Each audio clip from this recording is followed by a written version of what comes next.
नमस्कार दोस्तों, स्वागत है आपका अपने YouTube चैनल विद्याधाम में। दोस्तों, आज के इस वीडियो के माध्यम से हम जानेंगे कि सुप्रीम कोर्ट की तरफ से एक बहुत बड़ा आदेश आ चुका है। अब भारत के जितने भी निवासी हैं उन्हें डरने की आवश्यकता नहीं है। अगर एनआरसी लागू होगा तो हमें कौन सा डॉक्यूमेंट्स देना होगा, क्योंकि आप लोगों के मन में जो भ्रम चल रहा था, बहुत सारे लोग परेशान थे।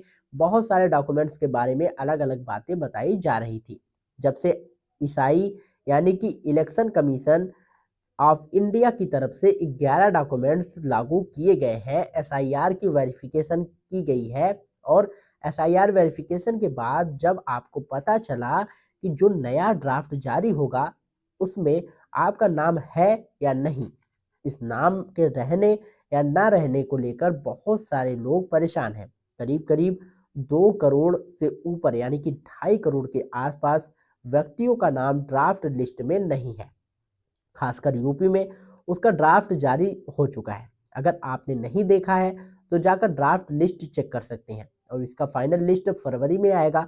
आपको पता है ड्राफ्ट तो आ चुका है, लेकिन उसमें अगर आपका नाम नहीं है तो इसी चीज को लेकर सभी लोगों के मन में यह प्रश्न उठता था कि जब मेरा नाम वोटर लिस्ट में नहीं होगा और जब एनआरसी यानी कि नेशनल रजिस्टर ऑफ सिटीजनशिप आएगा तो क्या होगा।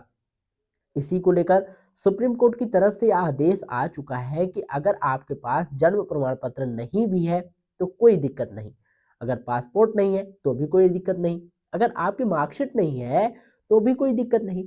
तो फिर आपके मन में यह सवाल आता है कि बहुत दिन पहले हम लोगों ने एक अन्य सोशल मीडिया के माध्यम से यह बताया गया था कि बर्थ सर्टिफिकेट को मान्यता दी गई थी। तो अब कहने की मतलब ये है कि इस प्रक्रिया को और सरल बना दिया गया है और आसान कर दिया गया है। अब इन 3 कागजात ना रहने के बावजूद भी आप अपनी नागरिकता साबित कर सकते हैं। कैसे कर सकते हैं या मैं आपको विस्तार से बताऊंगा। तो चलिए वीडियो को स्टार्ट करते हैं। दोस्तों, अगर आप चैनल पर पहली बार आए हो तो चैनल को सब्सक्राइब जरूर कर लीजिएगा, ठीक है, ताकि आप लोगों को कुछ ना कुछ रोज ना रोज आप लोगों को सीखने को मिलती रहे, ठीक है। तो बिना वजह आप लोग घबराइए नहीं। अब बात करते हैं कि बहुत सारे लोग सोशल मीडिया पर ट्वीट पर पढ़ चुके होंगे, सुने भी होंगे कि 1987 से पहले जन्मे व्यक्तियों को कुछ भी देने की आवश्यकता नहीं है, क्योंकि 1987 से पहले लोगों का नाम 2003 की वोटर लिस्ट में होता है। लेकिन इसके बाद सवाल आता है कि 1987 के बाद जन्मे लोगों को क्या करना होगा।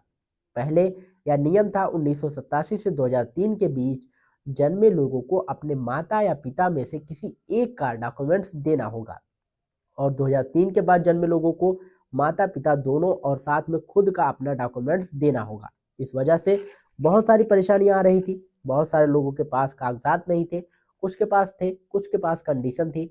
लेकिन अब जो नया अपडेट आया है उसके अनुसार आपको ना तो पासपोर्ट दिखाने की जरूरत है, ना जन्म प्रमाण पत्र दिखाने की जरूरत है, ना ही मैट्रिक का सर्टिफिकेट दिखाने की जरूरत है। तो अब सवाल यह उठता है कि आखिर दिखाना क्या है। ध्यान से सुनिए।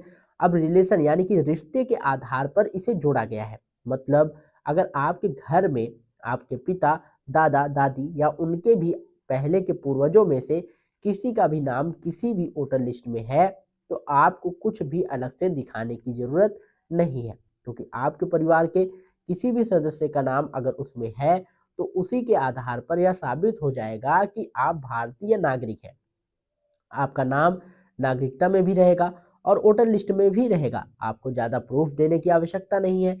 इसके अलावा इसमें कुछ और पॉइंट्स भी जोड़े गए हैं। जैसे अगर आपके नाम पर बहुत पुरानी ज़मीन है, मान लीजिए आप 40, 50 या 60 साल के हो चुके हैं और आपकी ज़मीन 1987 से पहले की है, तो आप उसका डॉक्यूमेंट्स, रसीद, खतियान या कोई भी प्रमाण दिखा सकते हैं। इससे भी आपकी नागरिकता साबित हो सकती है। अब बात आती है जो नए लोग हैं, जैसे 10, 15, 18, 20, 25, 30, 35, 40 साल के लोग, उनका क्या होगा। तो उनके लिए भी विकल्प दिया गया है। जैसे आपके दादा, परदादा या पूर्वज के नाम से जमीन है, खतियान होगी, जमाबंदी होगी, उनके नाम से चलती होगी, रसीद कटी होगी, इन सब से यह साबित होता है कि आप उन्हीं के वंशज हैं और यहीं पर वर्षों से रह रहे हैं। इससे आपकी नागरिकता साबित करना आसान हो जाएगा। अब बात करते हैं कि अगर आपके पास ज़मीन भी नहीं है, बहुत सारे लोग ऐसे भी हैं जिनके पास ज़मीन नहीं होती है, तो वो कैसे साबित करेंगे। तो इसके लिए भी एक ऑप्शन दिया गया है। आप कोर्ट या ब्लॉक ऑफिस से वंशावली यानी कि पारिवारिक सदस्यता प्रमाण पत्र बनवा सकते हैं। इसमें आपके दादा, परदादा, पिता, माता और पूरे परिवार का विवरण होता है। इसे वंश वृक्ष भी कहा जाता है। इसमें यह लिखा होता है कि किसके कितने बेटे थे, किसके पोते थे और आपका पूरा पारिवारिक हिस्सा होता है। इससे यह साबित हो जाता है कि आपके पूर्वज यहीं के निवासी थे और आप भी यहीं के नागरिक हैं। इसके अलावा एक और महत्वपूर्ण ऑप्शन जोड़ा गया है। अगर आपके क्षेत्र में मुखिया, वार्ड सदस्य, सरपंच या कोई जिम्मेदार व्यक्ति यह प्रमाणित कर देता है कि आप इतने सालों से यहीं रह रहे हैं, वोट देते हैं और यहीं के निवासी हैं, तो यह भी एक मजबूत प्रमाण माना जाएगा।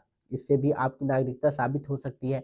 मतलब साफ है कि अब आपको किसी भी तरह से घबराने की ज़रूरत नहीं है, किसी वजह से फंसने की ज़रूरत नहीं है कि यहाँ मनवाओ, वहाँ मनवाओ।